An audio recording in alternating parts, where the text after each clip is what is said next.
வாழ்க வளமுடன். இன்றைய பதிவில் நாம் காண இருப்பது சித்தர்கள் வழிபடும் ரகசிய தெய்வம்தான் வாளையம்மன் எனப்படும் பால திரிபுர சுந்தரி அம்மன். குழந்தை வடிவில் இருக்கும் வாளையம்மனை வணங்காத சித்தர்களே இருக்க முடியாது. அகத்தியர் முதல் 18 சித்தர்கள் அனைவரும் வணங்கி வேண்டியதை பெற்றுள்ளார்கள் என்பது நிதர்சனமான உண்மை. அப்படிப்பட்ட வாளையம்மனை நாம் அதிகமாக மற்ற அம்மன் கோயில்கள் போன்று எங்கும் காண இயலாது.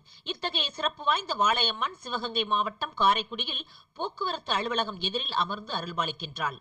வில்வ மரத்தில் பிரதிஷ்டை செய்து சந்தனக்காப்பு சாற்றப்பட்டு குழந்தை வடிவில் இருக்கும் வாளையம்மனை அன்போடு அழைத்தால் குழந்தை போல் ஓடோடி வந்து நம்மை குறைதீர்ப்பது முற்றிலும் உண்மையே. கேட்ட வரம் அருளும் அற்புத சக்தி படைத்தவள். ஒருமுறை வந்து இவளை வணங்கியவர் திரும்ப திரும்ப தேடி வரும் அளவிற்கு அற்புதங்கள் நிகழ்த்தும் அன்னை இவளே. மன நிம்மதி, ஆரோக்கியம், தொழில் முன்னேற்றம், குழந்தை வரம் என வாழ்க்கையை வசந்தமாக மாற்றும் வாளையம்மனை ஒருமுறை வந்து வணங்கி பாருங்கள்.